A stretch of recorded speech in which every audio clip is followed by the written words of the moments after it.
Almighty, both civilian and military, are involved in rescue and assistance operations. Hand in hand, Moroccans have shown solidarity in this complicated time for their people. Still in North Africa, the death toll in Libya is rising after Storm Daniel hit eastern parts of the country on Sunday, with fears that more than 20,000 people may have died. Our correspondent Pierre Stekelbach has the latest. In Libya, the death toll keeps rising as survivors are left behind devastated. In the eastern city of Derna, the mayor has raised alarm that the death toll might reach 20,000 in the region alone. Many lost their entire families to the floods that washed away a quarter of the city. These families came from a single Egyptian village to find work in Libya and suffered dozens of losses in their community. I have 4 sons who went to Libya searching for a livelihood. 3 of them have died. The bodies of 2 of them have arrived, and we buried them. And the 3rd has not arrived yet, and their brother is still there. And medical personnel, too, are on the brink of breakdown. May God have mercy on our souls. We consider them martyrs, God willing. This is a catastrophe from God, and we cannot object. Our families, our brothers, figures are massive. We belong to Allah, and to Him we shall return. See? Humanitarian aid is desperately needed, but relief efforts from abroad are hard to coordinate in a country that has 2 rivaling governments. The Government of National Unity, controlling Tripoli and the majority of the western region, sent aid to the east, administered by the General National Congress, that is in alliance with the Libyan National Army, led by powerful military commander Khalifa Haftar. The UN calling for reconciliation between the administrations. I call on all Libyan political actors to overcome deadlocks and divisions and to act collectively in ensuring access to relief. This is a time for unity of purpose. All those affected must receive support without regard for any affiliations. In Derna, 2 dams in the mountains above the city collapsed, sending floodwaters roaring down the river and through the city center. Years of war and the absence of a central government have left Libya with crumbling infrastructure that was vulnerable to the intense rains. In 2014, Derna had been captured by the so-called Islamic State and a few years later freed by the Libyan National Army. Now residents are fighting another battle, its scope not yet assessed. Moving up. A world of flying cars. But how close are we? Well, apparently, closer than you may think, as an Israeli company has passed a new milestone, completing a test flight from Jerusalem's Hadassah Medical Center, simulating an emergency situation. What we see over here is a taxi van that actually operate in the front in Jerusalem that can deliver people inside the hospital for any services that you want or injured. This drone airport is called the Vertiport, so named because it can be used for vertical takeoff and landing. In the test flight, this was the new purpose for the hospital parking lot. This is a new concept that actually brings us innovation, save time, save money. It's a great. Kando is one such company working on these drones. The drone can carry as much as 550 pounds and can fly a little over 18 miles. Israel is a really startup nation where the private company works together with the government and create something new. We can fly a lot of drones, new drones, heavy drones in a very small place and to create the future. Globally, companies are struggling to monetize this new tech, and safety certifications are proving to be almost impossible to receive. Funding is retreating. In 1 year, these projects have lost almost $500 million in financing. So, China enters. With manufacturing power, they can facilitate air mobility around the world, building around 600 of these drones each year. Currently, besides Israel, we also fly in different countries such as Japan, Indonesia, Qatar, UAE, and soon Saudi Arabia and United States Carolina. Today, just an idea.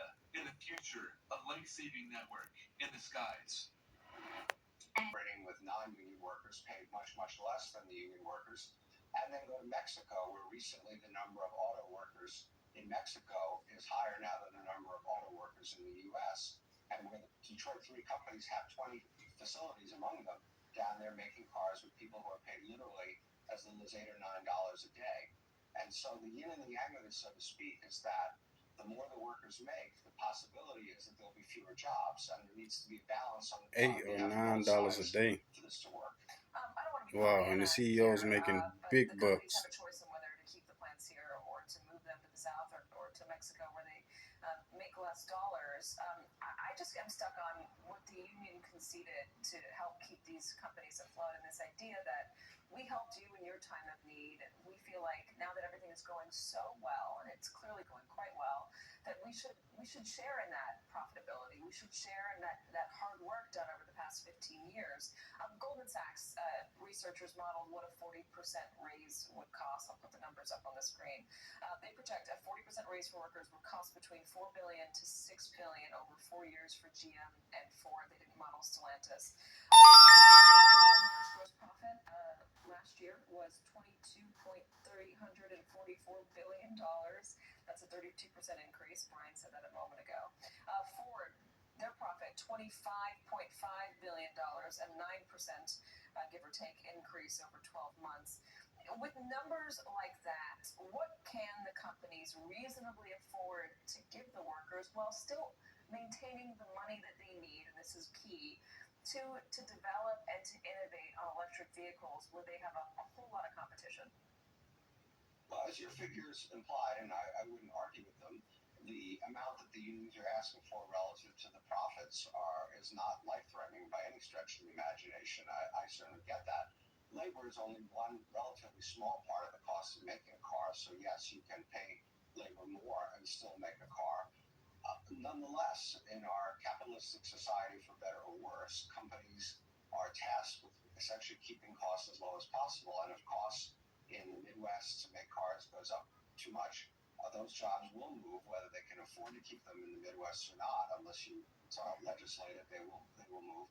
And then again, I don't want to sound like I'm here as a spokesman for the companies. I'm certainly not. I'm sympathetic to both sides, but I would also point out that General Motors stock hasn't moved at all really since it went public more than a decade ago. So the shareholders of General Motors have not lost money, but they haven't made any money in the last 10 years either, which is because this is a tough business, as we have all learned over the years. Steve, what about politics?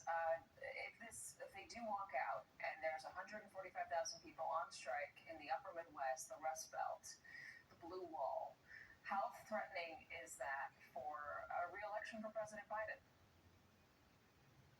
Not great. It's obviously not great. It's not great for a couple of reasons. First, for the political reasons you talk about. Secondly, there would be an economic impact, and we're still in a somewhat fragile economic recovery, and we don't want to jeopardize that. And so the president is in a somewhat awkward position here because he has described himself fairly as being very pro-union, and I certainly also think of myself as pro-union.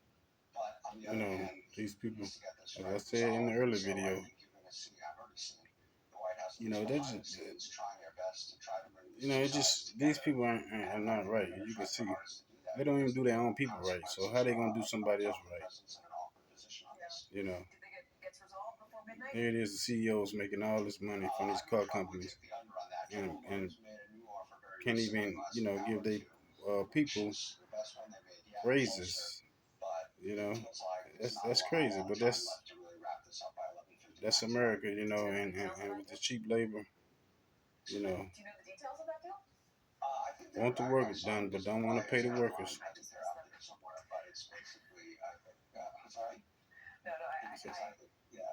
haven't seen it because I've been in the middle. Police and security officials outside every synagogue in Jerusalem. We're talking about the spiritual capital of Israel, the holy city. Why this is an unprecedented move is because a lot of Jews that grew up outside of Israel, that perhaps immigrated here to Israelis, this is really a bizarre. But according to the scriptures, that they didn't grow up outside of the country, knowing that security guard it's supposed to be peace in that land.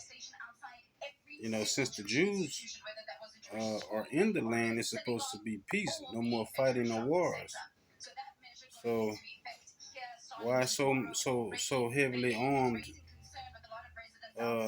with security and things like that? That should tell us that that the real children of Israel is not in that land because there's no peace.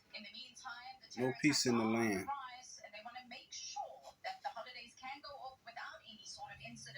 And that people can continue to pray and to have faith in what they need of worship without fearing for their lives. But there's supposed to be peace in the land. But the scriptures say when the children of Israel is back in their land, there will be peace. So it clearly shows that the children of Israel is not in that land because there's still fighting going on, and the Lord hasn't came back yet to put the children there in that land.